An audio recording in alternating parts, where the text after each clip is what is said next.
नमस्कार दोस्तों, मैं रुचिन कुमार। आपका स्वागत है मेरे यूट्यूब चैनल पे, जिसका नाम है रुचिन सर। देखिए, आज हम जो आपके सामने क्वेश्चन लेके आए हैं, ये साइंस के नहीं है। हालांकि जो मेरी सीरीज़ चल रही है साइंस की, साइंस के क्वेश्चन नहीं है, क्योंकि फॉरेस्ट गार्ड का आपका एग्ज़ाम है। ठीक है, तो फॉरेस्ट गार्ड के रिगार्डिंग ही मैं कुछ आपके सामने जो है जीएस के क्वेश्चन लेके आया हूँ। ठीक है, क्वेश्चन इंपॉर्टेंट है, आपको अच्छा लगेगा। क्वेश्चन लेवल के क्वेश्चन है कि जैसे कि आपका यूकेपीएससी जो है एग्ज़ाम में क्वेश्चन पूछता है। ठीक है, तो चलिए स्टार्ट करते हैं बिना किसी टाइम गंवाए। चलिए, पहला क्वेश्चन देखिए क्या है कि इन मूल अधिकारों में से कौन सा एक केवल भारतीय नागरिकों को तो उपलब्ध है पर भारत में रहने वाले विदेशियों को नहीं। यानी कि कौन सा अधिकार जो है केवल एक भारत नागरिकों को प्राप्त है और विदेशियों को नहीं प्राप्त है। तो उसका जो सही आंसर होगा वो आपका आंसर होगा वाक स्वतंत्र एवं अभिव्यक्ति की स्वतंत्रता।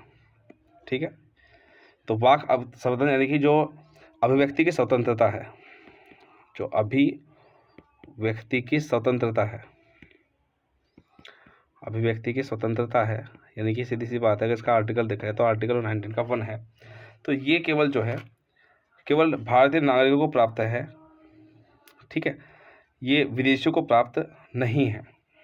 ठीक है, तो ये क्वेश्चन का आंसर हो गया आपका। चलिए, नंबर 2 क्वेश्चन है कि उत्तराखंड सेवा अधिकार अधिनियम। तो एक तो क्वेश्चन पहली बात तो यहीं से बन चुका आपका कि उत्तराखंड सेवा अधिकार अधिनियम कब का है, 2011 का, के तहत निर्धारित समयावधि में सेवा उपलब्ध नहीं करवाने वाले चिन्हित अधिकारी पर द्वितीय अपीलीय दंड अधिकारी आरोपित करने के प्राधिकृत है। कितने रुपए कि अगर एक हमने अपील कर दिया, उसमें इसका जवाब नहीं मिला, तो सेकंड हमने अपील करी है, उसमें इसके ऊपर जो है कितना दंड प्रावधान किया गया है, दंड लगाने का प्रावधान किया गया है। तो इसका जो सही आंसर है वो है 500 से आपके 5000 रुपये तक। ठीक है, यानी कि 500 से 5000 तक का इस पर दंड लगाने का अधिकार दिया गया है। तो यहाँ से एक पहली बात तो क्वेश्चन की उत्तराखंड सेवा का अधिकार अधिनियम कब का है, सर 2011 का है। तो जनरल क्वेश्चन भी आपसे पूछा जा सकता है। देखिए, अगला क्वेश्चन यहाँ से बनेगा कि उत्तराखंड में जो संसद है, जो हमारी विधायिका है, वो किन किन से बनी है। देखिए, लोकसभा और राज्यसभा से, राष्ट्रपति लोकसभा और राज्यसभा से, लोकसभा राष्ट्रपति मंत्रिपरिषद से, लोकसभा राज्यसभा राष्ट्रपति और मंत्री परिषद से। तो भारतीय संसद जो बनी है वो आपकी नंबर बी ऑप्शन सही बन जाएगा, यानी कि राष्ट्रपति, लोकसभा और राज्यसभा। देखिए, हमारी जो विधायिका है, ठीक है, जो हमारी विधायिका है, यानी कि जो हमारी संसद है,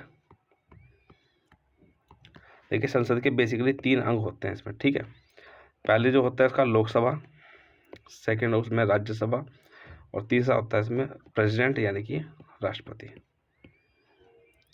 तो ये 3 अंग होते हैं। ठीक है, जिसमें आपका जो है पहला इसमें कि राष्ट्रपति, लोकसभा और राज्यसभा से। देखिए, अगला क्वेश्चन है नंबर 4 क्वेश्चन का लेवल आपको देख के लग गया होगा। अच्छे क्वेश्चन है, आने वाले एग्जाम में आपको मिल सकते हैं क्वेश्चन यहाँ से। देखिए, निम्न में से कौन संविधान सभा के उद्घाटन सत्र के अध्यक्ष थे। तो उद्घाटन सत्र के अध्यक्ष कौन थे उस समय। तो देखिए, सत्र के उद्घाटन की अगर हम बात करें, इसके देखिए आंसर जो बनेगा वो आपका बनेगा डॉक्टर सचिदानंद सिन्हा। यानी कि अगर हम संविधान सभा से बात करें तो संविधान सभा की जो प्रथम बैठक हुई थी आपकी 9 दिसंबर 1946 को हुई थी, और 9 दिसंबर 1946 को ही क्या आपके जो अस्थायी अध्यक्ष थे, ठीक है, वो कौन थे आपके। अगर अस्थायी अध्यक्ष पूछ लिया गया आपसे तो ये थे आपके डॉक्टर सचिदानंद सिन्हा। ठीक है, कौन थे, डॉक्टर सचिदानंद सिन्हा जो थे वो उसके प्रथम अस्थायी अध्यक्ष थे। उसके बाद आपके 11 दिसंबर 1946 को, मैं थोड़ा सा रफली कर देता हूँ इसको, फिर यहाँ को मैं आपको इसमें क्वेश्चन समझा दूंगा इसमें। ठीक है ना, चलिए देखिए, इसके बाद इसमें होगा कि यहीं से कर ले लेते हैं इसमें, सॉरी। देखिए, इसके बाद इसकी जो दूसरी बैठक होती है वो होती है आपकी 11 दिसंबर सन 1946 को। ठीक है, तो 11 दिसंबर 1946 को इसकी दूसरी बैठक होती है, और इसमें जो इसके स्थायी अध्यक्ष हैं, इसके जो स्थायी अध्यक्ष हैं वो है डॉक्टर राजेंद्र प्रसाद। कौन रहेंगे, डॉक्टर राजेंद्र प्रसाद रहेंगे इसके। ठीक है, अब इसी के साथ अगर हम यहाँ पे थोड़ा सा देखना चाहें कि इसके जो वहाँ पे उपाध्यक्ष हैं, ठीक है, संविधान सभा के, अगर आपसे उपाध्यक्ष पूछ लिया गया, क्या उपाध्यक्ष पूछ लिया गया आपसे, तो देखिए उपाध्यक्ष इसके कौन थे, वो आपका कौन थे? HC मुखर्जी थे। ठीक है, और इसके जो सेकंड उपाध्यक्ष थे वो थे TT कृष्णामाचारी। फिर बाद में ये प्रारूप समिति में चले गए थे। ठीक है, तो यहाँ से ये क्वेश्चन जो है आपके लिए बन जाएंगे यहाँ से। ठीक है, तो फोर्थ का आंसर आपको पता चल गया होगा जी। आपको फोर्थ का आंसर हो जाएगा आपका कौन सा यहाँ पे? डॉक्टर सचिदानंद सिन्हा। सचिदानंद सिन्हा जो थे वो आपके अस्थायी अध्यक्ष थे, जो 9 दिसंबर 1946 को बैठक हुई थी। चलिए, उसके बाद क्वेश्चन है कि उनमें से कौन राज्यपाल द्वारा पदच्युत नहीं किया जा सकता, यानी कि किसे राज्यपाल जो है वो पद से नहीं हटा सकते। तो देखिए, वित्त आयोग के सदस्य, राज्य लोक सेवा आयोग के सदस्य, विश्वविद्यालय के कुलपति और एडवोकेट जनरल, महाधिवक्ता। ठीक है, तो देखिए इसका जो सही आंसर बनेगा, ठीक है, इसका जो सही आंसर बनेगा वो मैं आपको बता देता हूँ। इसका जो सही आंसर है वो है जो राज्य लोक सेवा के सदस्य हैं, यानी कि ऑप्शन नंबर बी। तो राज्य लोक सेवा के जो आयोग के सदस्य होते हैं उन्हें हटाने का अधिकार केवल किसको है? वो राष्ट्रपति को है। ठीक है, याद रखिएगा। अगला क्वेश्चन क्या बनेगा कि निम्न में से किसे भंग नहीं किया जा सकता परंतु समाप्त किया जा सकता है? भंग नहीं किया जा सकता लेकिन समाप्त किया जा सकता है, तो ये कौन है? राज्य विधान परिषद है। कौन है? राज्य विधान परिषद।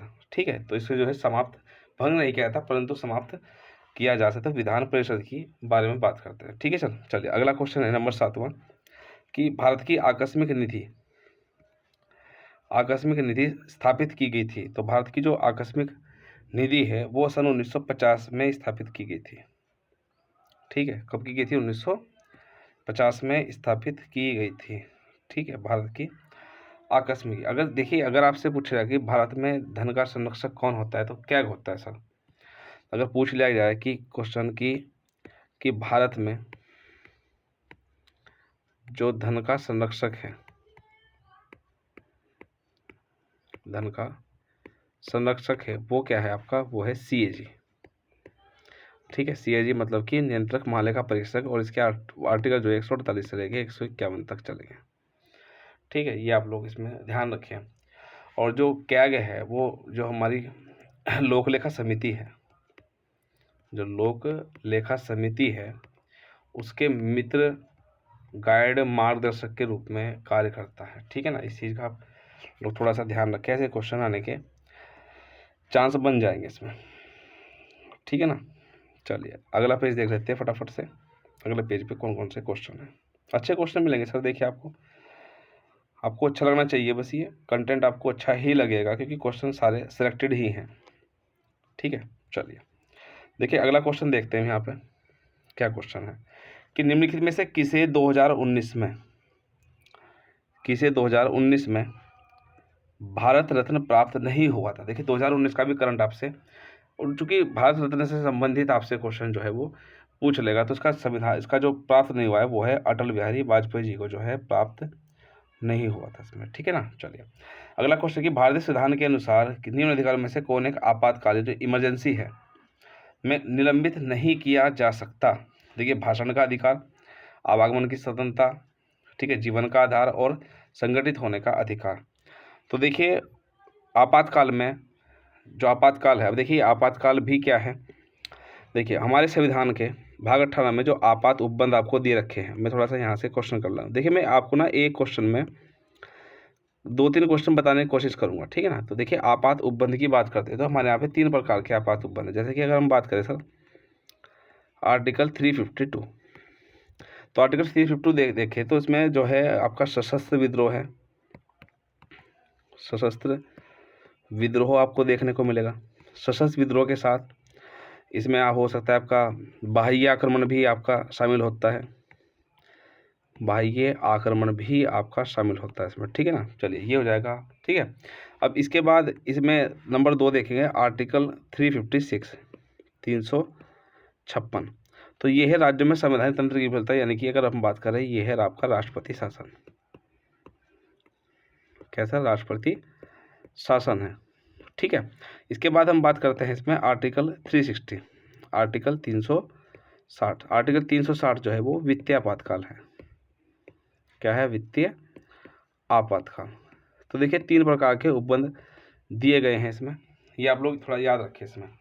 और जब 1975 में जब हमारे यहाँ पे आपातकाल लगा था, ठीक है, 1975 में जब 75 में आपातकाल लगा था, तो उसका जो मुद्दा था वो थी आपकी आंतरिक अशांति। आंतरिक अशांति। तो आंतरिक अशांति के आधार पर 1975 में इंदिरा गांधी ने राष्ट्रपति शासन लगाया था। उसके बाद ये जो है 44वें संविधान संशोधन के तहत इसको जो है समाप्त कर दिया गया और इसकी जगह पे एक नया शब्द ये लेके आए, उसका नाम था सशस्त्र विद्रोह। तो इसमें सशस्त्र विद्रोह के आधार पर लगाया जा सकता है आपके आपातकाल, ठीक है। तो इसमें कौन सा नहीं लगा, मतलब कौन सा आर्टिकल नहीं हो सकता, तो इसका जो आंसर होगा ये आर्टिकल होगा आपका जीवन का अधिकार, यानी कि आर्टिकल 20 आपका, सॉरी आर्टिकल 21 है। कौन सा है? आर्टिकल 21 है। तो आर्टिकल 20 और 21 को आप समाप्त नहीं कर सकते, ठीक है। ये बात आप लोग थोड़ा सा याद रखिए, किसी भी आपातकाल की स्थिति में आप इसे समाप्त नहीं कर सकते। चलिए अगला क्वेश्चन है, निम्नलिखित में से किसे भारत के 15वें वित्त आयोग का अध्यक्ष बनाया गया है? तो देखिए 15वां जो वित्त आयोग है इसका जो अध्यक्ष बनाया गया है वो बनाया गया है आपके NK सिंह जी को। किसको? NK सिंह जी को इसका अध्यक्ष जो है बनाया गया है, जिसका समय जो है वो लगभग 2020 से लेके 25 तक का रहने वाला है, ये आप लोग याद रखें। तो NK सिंह को बनाया गया है। अब देखिए इसने कहा जनवरी 2019 तक यूरो जोन में कितने देश शामिल हुए थे? यूरो जोन यानी कि जो यूरो जो अपनाते हैं मुद्रा को, उसमें कितने शामिल हुए थे? तो लगभग आपके 19 देश जो है वो शामिल हुए हैं। अभी हाल ही फिलहाल में जो यूरो को अपनाने वाला देश बना हुआ है, तो जो यूरो को देश बना है जो कि 20वां कंट्री बन गया है आपका, वो बना है आपका क्रोएशिया। क्या बना है इसका?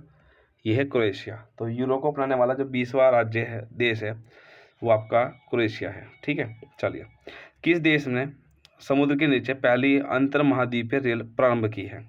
तो अंतर महाद्वीपीय रेल किसने स्टार्ट की है? तो ये की आपकी तुर्की ने, ठीक है। और अभी हाल फिलहाल में आपने देखा भी है कि तुर्की में जो भूकंप आया है उसके लिए भारत सरकार ने एक ऑपरेशन चलाया है जिसका नाम है ऑपरेशन दोस्त। क्या चला है? ऑपरेशन दोस्त चलाया है तुर्की की सहायता करने के लिए, जो राहत सामग्री है यहाँ को पहुँचाने के लिए ऑपरेशन दोस्त जो है वो चलाया है। चलिए अगला क्वेश्चन देखते हैं इसमें, अगला क्वेश्चन क्या है, ठीक है। चलिए अगला क्वेश्चन क्या कहते हैं, एक बार इसको देख लेते हैं। क्या कह रहा है कि किसी भी क्रिकेट विश्व कप में दोहरा शतक लगाने वाला प्रथम व्यक्ति कौन है? ठीक है, तो ये जो है आपका, वो है आपका, पता है आपको, क्रिस गेल। ये कौन है? क्रिस गेल है, जो किसी क्रिकेट विश्व कप के दोहरा शतक लगाने वाले प्रथम व्यक्ति किसी भी क्रिकेट विश्व कप में। क्रिकेट विश्व कप यानी कि चाहे आपका T20 हो, चाहे आपका वनडे हो, और चाहे आपका टेस्ट सीरीज हो, तो कुछ भी हो, वो आपका लगाने सेकंड जो सेंचुरी लगाने वाला प्रत्येक व्यक्ति वो आपका क्रिस गेल है सर आपका, ठीक है। चलिए 2019 में भारत के जिम्नास्टिक संघ का अध्यक्ष कौन है सर आपके? 2019 की बात करते हैं, ठीक है। जिम्नास्टिक संघ का मैंने थोड़े से मैं प्रीवियस ईयर के क्वेश्चन में डाले हैं ताकि आप थोड़ा सा उनसे जुड़े रहें, ठीक है। तो ये आपके सुधाकर शेट्टी। कौन है आपके? सुधाकर शेट्टी जो है वो आपके जिम्नास्टिक संघ के अध्यक्ष है। और अभी हाल फिलहाल में आपको पता है कि एक व्यक्ति है, उसको जो दीपा कर्माकर है, वो जिम्नास्टिक है, उसे डोप टेस्ट में जो है फेल कर दिया गया। तो अभी अगर आपसे क्वेश्चन पूछा अभी हाल फिलहाल में डोप टेस्ट में किसे फेल किया गया, डोप टेस्ट में किसे फेल गया, तो ये आपका दीपा कर्माकर, दीपा कर्माकर। और ये दीपा कर्माकर जो है वो जिम्नास्टिक से संबंधित है, ठीक है ना। तो ये करंट का क्वेश्चन है, ये भी मार्च 2023 की बात है सर, सॉरी फरवरी 2023 की बात है। चलिए अगला क्वेश्चन देखते हैं इसमें कि टूर टू फ्रांस 2019 का विजेता कौन था? तो टूर डी फ्रांस 2019 का जो विजेता था वो था आपका ईगन बेरगाल है, ये इसके विजेता थे, ठीक है। चलिए 2019 के विजेता कौन थे आपके? ये आपके कौन थे? नोवाक जोकोविच, ठीक है। औरंगजेब ने जजिया कर किस वर्ष पुनः लागू किया था? तो औरंगजेब ने जो जजिया कर है वो कब प्रारंभ किया था? तो वो 1679 को प्रारंभ किया था, 1679 को जो था इन्होंने ये प्रारंभ किया था, ठीक है। चलिए नेक्स्ट स्लाइड पे चलते हैं आपका।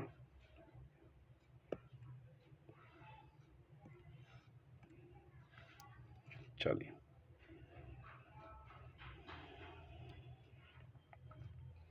चलिए अगला क्वेश्चन देखते हैं। अगला क्वेश्चन है, चंद्रगुप्त मौर्य के शासनकाल में राजकोष में शीर्ष अधिकारी किस नाम से जाना जाता था? तो शीर्ष अधिकारी जो है वो किस नाम से जाना जाता था? तो ये आपका सन्निधाता। तो सन्निधाता जो है वो सर्वोच्च अधिकारी के रूप में, शीर्ष अधिकारी के रूप में जाना जाता था। इनमें से कौन सा भारत का प्राचीनतम मंदिर है? तो भारत का जो प्राचीनतम मंदिर है वो है आपका जयपुर का बैराट मंदिर। कौन सा?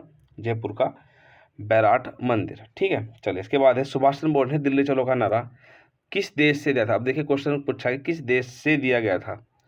तो दिल्ली चलो का नारा जो है सुभाष चंद्र बोस ने कहाँ से? सिंगापुर से दिया था। आज़ाद हिंद फौज के जो कमांडेंट थे, सिंगापुर से इन्होंने जो है दिल्ली चलो का नारा दिया था। तो प्राचीन उत्तर पश्चिमी सीमा पर आक्रमण करने वाले प्रथम विदेशी कौन थे? तो इनका सीक्वेंस आपसे पूछ सकता है भाई आपका। ठीक है, तो कौन थे सबसे पहले? ईरानी।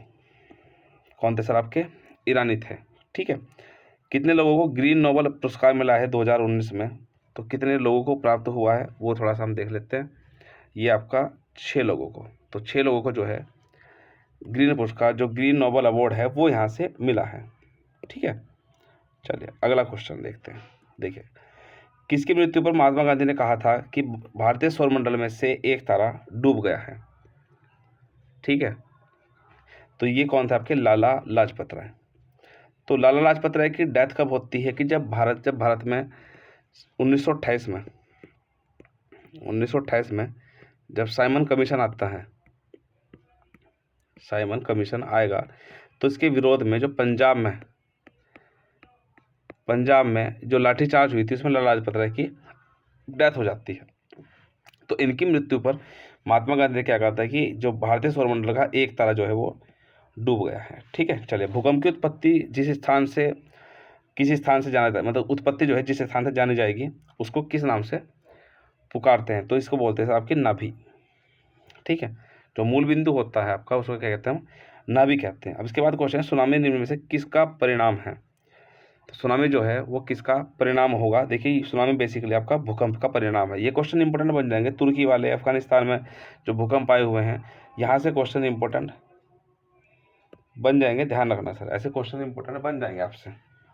2011 की जनगणना के अनुसार उत्तराखंड में वार्षिक जनसंख्या वाला जिला माना जाता है। ठीक है, तो देखिए सर्वाधिक जनसंख्या वाला, अब देखिए सर्वाधिक जनसंख्या उत्तराखंड की सर्वाधिक जनसंख्या वाला जिला माना जाता है। तो ये आपका साहब को बताइए कि सर्वाधिक जनसंख्या जो है वो किस में पाई जाती है? आपकी हरिद्वार में।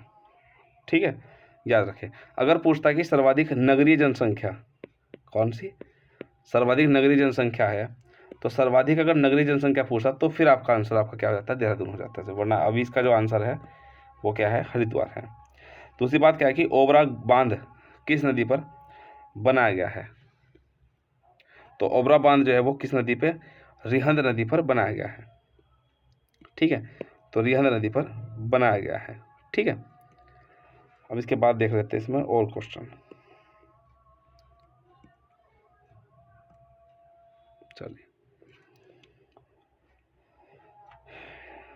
चलिए अगला क्वेश्चन देख लेते हैं फटाफट से। मैकमोहन रेखा किसके मध्य है? सर, मैकमोहन रेखा बेसिकली किसके मध्य स्थित है? अब ये क्वेश्चन आपके सामने रखा हुआ है। ठीक है, तो मैकमोहन जो रेखा है वो बेसिकली किसके मध्य स्थित है? देखिए, तो अगर मैकमोहन रेखा देखी जाए किस किस के मध्य है, तो भारत के और चीन के मध्य है। ठीक है, भारत और चीन के मध्य जो है मैकमोहन रेखा है। अगर आपसे यहीं से क्वेश्चन पूछ लिया कि जो रेड क्लिफ है, रेड क्लिफ रेखा है, ठीक है, तो ये किसके बीच में है? ये इंडिया पाकिस्तान के बीच में है। किसके में? इंडिया और पाकिस्तान के। यहीं से क्वेश्चन दूसरा पूछता है कि आपका डूरंड रेखा, डूरंड रेखा, ये देखिए भारत के यानी कि इंडिया के और अफगानिस्तान के बीच में है। और अगर देखा जाए तो ये आपका अफगानिस्तान और आपका पाकिस्तान के मध्य में भी स्थित है। तो ठीक है, दोनों के मध्य आपका स्थित है। कौन सा क्षेत्र जो है धान का कटोरा कहा जाता है? किस क्षेत्र को धान का कटोरा कहा जाता है? तो देखिए धान का कटोरा जो है कृष्णा गोदावरी डेल्टा क्षेत्र को माना जाता है, जो कि सर्वाधिक उपजाऊ क्षमता है।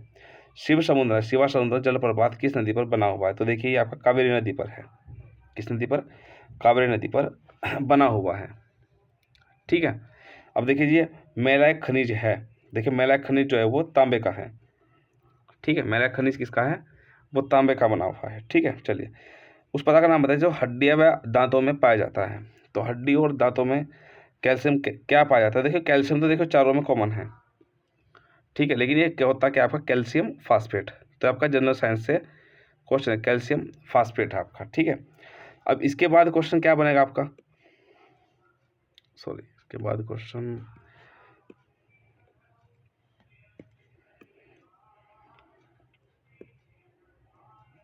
चलिए क्वेश्चन देख लेते हैं फटाफट से। निम्न में से कौन प्राकृतिक, देखिए पॉलीमर नहीं है।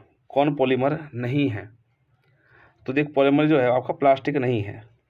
ठीक है, प्लास्टिक नहीं है। फ्लोराइड जल प्रदूषण को प्रभावित करता है। किसको प्रभावित करता है?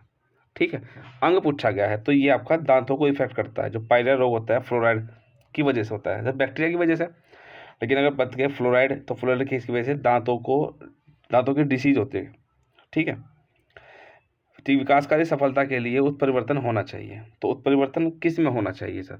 तो ये आपका जनन द्रव्य और डीएनए में चेंज होना चाहिए आपका उत्परिवर्तन के लिए। यानी कि एक तुरंत ऐसी, यानी कि ऐसे गुण जो एक, अगर देखिए अगर आप यहाँ से उत्परिवर्तन देखना चाहते हैं कि उत्परिवर्तन क्या है, तो उत्परिवर्तन क्या होता है कि किसी भी जीव में जो आकस्मिक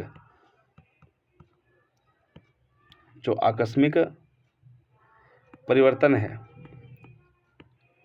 वही आकस्मिक परिवर्तन क्या होता है हमारा?